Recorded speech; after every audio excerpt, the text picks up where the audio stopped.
Yeah, very quickly. I think it's not just about money. I think money is part of it. But I think several things. There is also the culture of consumerism, and related to that, the individualism, which is not particular to Trinidad and Tobago. It's part of Western neoliberal culture, where happiness has been redefined as access to consumption and to consumer goods. And so, and therefore the pursuit of happiness is not around, is very much individual. So I have to, and I first heard this from one of the management consultants, where he said that there's a new alphabet, excuse me, A for apple, B for bat, and C for yourself. So it's the individualism of the society means that solidarity, which was vital to 70 or 37 and all those movements, solidarity is much harder to develop because, and the distractions of life. So in 1937, when Butler was mobilizing, there was no, cable TV, and people didn't have to get on the internet and on Facebook and all of those things like that. The only entertainment was being at home.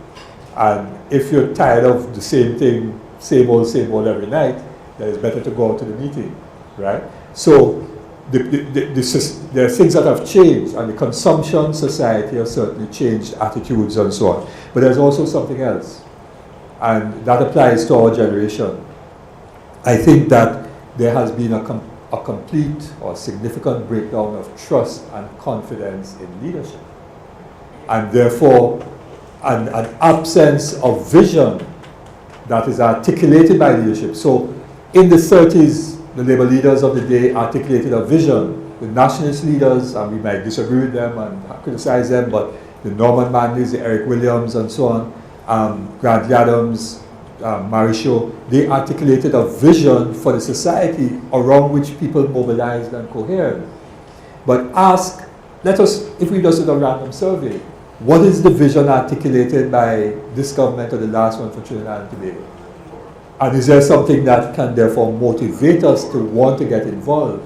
And the lack of trust and confidence, the lack of vision, and therefore the lack of reimagining the future. So therefore the young man is quite prepared to kill and be killed because he has no sense of future and no sense of hope for the future. And I think that's what we have to offer, that there's hope for the future and hope that change is in fact possible, which is the Obama campaign, which excited people. But of course he's frustrated at home. But we now have to find a way of making that real again. Okay, we're going to wind up in a second, but we have somebody in the audience who wants to make an input. Hi, good night everyone. There is something a little paradoxical about all that is being said this afternoon that is really confusing me. The people who speak about 1930s and 1940s and 1970 revolution and so on, those who went through the struggle to bring things better for the later generations and stuff like that, did their part very well. And I believe some of these people are here. My question to you is, so you've done your part, and we've now become comfortable. As a result of your struggles, things have changed for those who've come after. And listen to the reality of the change. And this is the reality, eh? A young child gets up in the morning to go to secondary school. He leaves home with a bag full of books that his parents didn't buy. He goes out to the bus stop and gets a maxi that he doesn't have to pay money to go to school on. He gets to school and he gets a free breakfast. He spends the day on the laptop that was given to him. At lunchtime, he eats a meal that was provided for him. In the afternoon, he takes his free transport back home. He does well at school, and then he ends up at university, where the gates of hell are open. You are asking this young person, 18,000 to 20,000 of them do SCA every year. Multiply that by 1, 2, 3, 4, 5, 6, 7. See how many you get. You're asking them now to come and be part of what? A revolutionary change? But we're comfortable. None of what we did we've had to work for. You've struggled, you've made us comfortable, and now it's been turned back around on us to ask us to now come and what, struggle again? And I say us, I don't mean me, eh? I'm just thinking in the minds of a young person. We've been made comfortable. We got everything free and we did well. What do you want from us? I find the discussion a little paradoxical because I thought your struggles was to make this present life for us. And I'm just saying this because I'm not young, but on behalf of the young people. So I don't know if somebody could respond to that. Yeah? That's a little bit paradoxical too. Only joking. No, but I think this is a good point where we have to end. And what the lady said is really the question, the final question I want to put to the three panelists.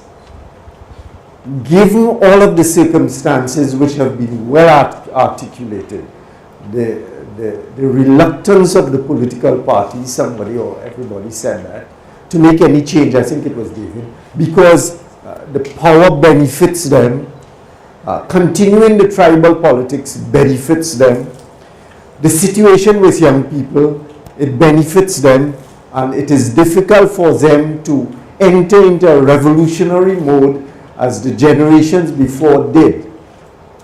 That leaves us very... Somebody said something? It leaves us very without hope. Hopeless, the young lady said it. Without hope. Is there something that we should move on? Yeah? Bishnu, start off. Is there something to... Peter? No, is there something to move on? Yeah. What is the basis for us to be hopeful that there will be change, given all of the social, economic, and political conditions which exist in the society? And as the lady well said, that we too have contributed to the comfort zone that the young people are living in. Why should they move from there? Why should they move from there? Simply because it is their future that they have to deal with, and not their future but their children's future. How do we get them? As an educator, I have to stand by and say the only one way that I know how to do this is simply try to get them to understand simple things in the society, simple things like the Constitution. How does politics operate? How do parties operate? Those are the only things that I could do at this point in time. Once we could get beyond that, however, I think it's using a lot of what you said, the modern technology, the modern information systems, and transmitting information, and hopefully they will find it. David? I see a tremendous amount of hope actually, because when I look around Trinidad and Tobago, I see everything in a state of collapse. Our institutions of state are not working. People don't get justice in the criminal justice system. So Dana Sital was murdered in January. It's now September. Nobody has been apprehended or charged for her murder. Nobody, the cocaine in the orange grapefruit juice cans was in January. Nobody has been arrested, and so on. So the institutions there are no institutions of popular participation. People are locked out. All these tens of thousands of university students that are graduating out of all the tertiary institutions and so on. There are no jobs for you commensurate with your skills and your training, and that's going to reach a flashpoint at some point in time, because there's a limit to the amount of you that can migrate and find jobs abroad, and so on and so on. The society is not, with all of the fetting akins and the partying and so on, fundamentally people are not happy. I want to suggest that fundamentally people are not happy about things.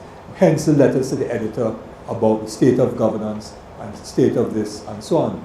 And then let me also say that there are tens of thousands of people in this country who don't have food on the table tomorrow morning, who are struggling as working women, single parents in some cases, to provide for themselves and their families. So someone I know well called me and said that her son has to come to university, but if he has to travel to campus, one of the other children are not going to school today because she doesn't have passage for both, right?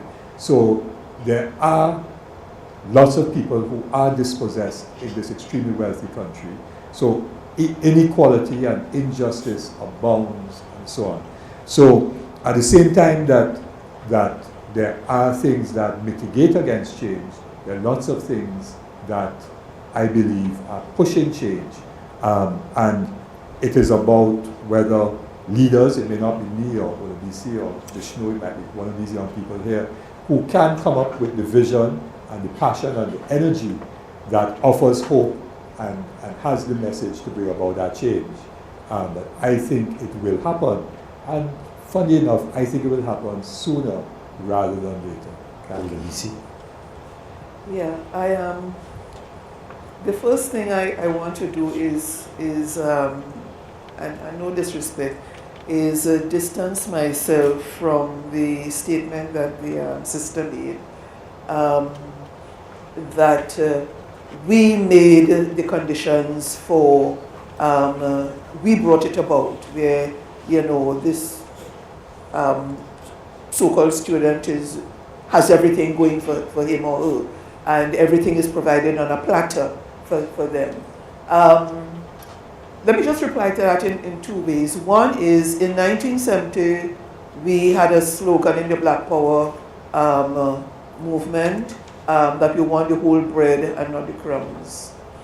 What you just described, as lofty as it is crumbs, right?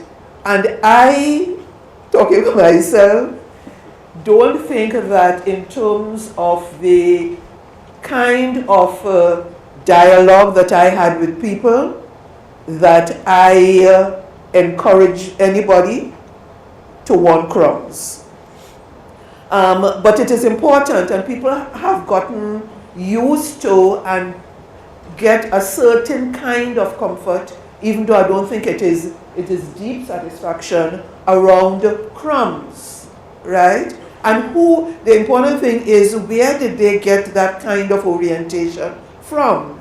I'm saying that they got that kind of orientation because we live in a society from, say, the 1980s, where oil was flowing like water, the price of oil went up, and so you could give free school books, free laptop, free transportation, free this, free that. Not that it is not that the government should not provide for these things for its people, but it is done in such a way that we end up with a kind of a mindset that you have described. And I'm saying that that was not done, all these things were done to make people quote unquote comfortable, so they do not bother to look at, they do not come with a kind of a critical view of the government, because you're very comfortable with your laptop and you're free this and you're free that. And therefore that corruption could run, right?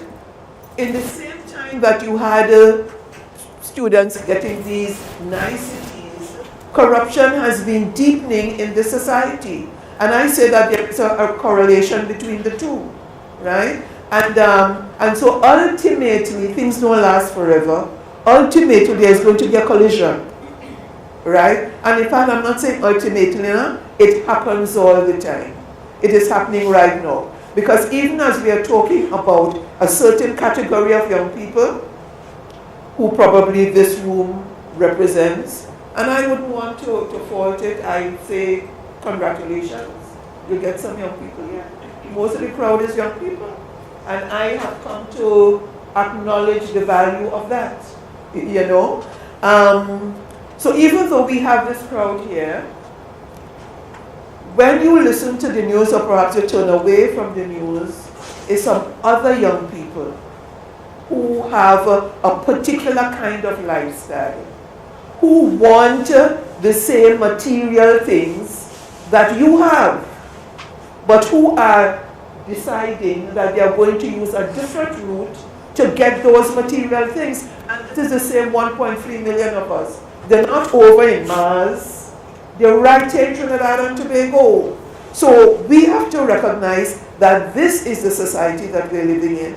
And therefore, what do the constitutional arrangements say or do that would make this a whole, properly integrated society with people who have meaningful goals and objectives and who have meaningful ambitions about their lives moving forward, and not who could, by the thousands, what's the name of the fact? I don't even know the name of that. You know, who feel like that is the way to go in life. Okay. Thank you. Thank you very much, and I'm sure the audience will want me to thank the panelists before them. To do it yourself.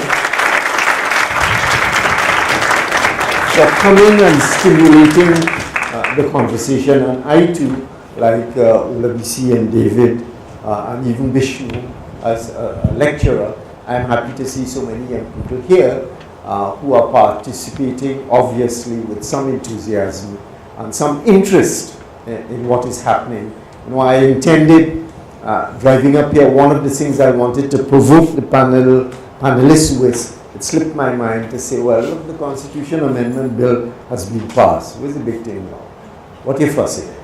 But clearly, people being here and wanting to discuss the matter feel that that is not the last item on that discussion. And therefore, the organizers were right to say that we have to continue talking about it. Thank you very much, and thank yourself for being here.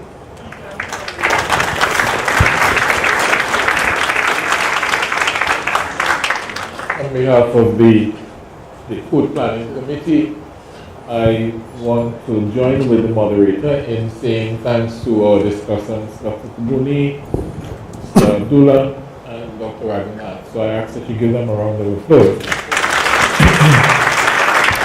and also to our moderator, who did a splendid job of keeping us engaged. My thanks also go out to the management and technicians of this teaching and learning complex for allowing us the use of the facilities. To our sponsor, the OWTU, we thank you very much for this support. To the members of the media present, to the members of the Economic Student Society who were present and assisted in moving the mic around during the discussion phase. And finally, to members of the Secretariat of the Department of Economics who did in fact work behind the scenes to make this event possible. Finally, I want to say thanks to you, the audience, because if you weren't here, I don't think this evening would have been the experience that it has been. And I want to say, let us keep the conversation going. As difficult as it is, we've got to somehow find once again, learn the art of creating communities. I think that's part of the challenge as we talk constitutional reform and people power. Thanks very much.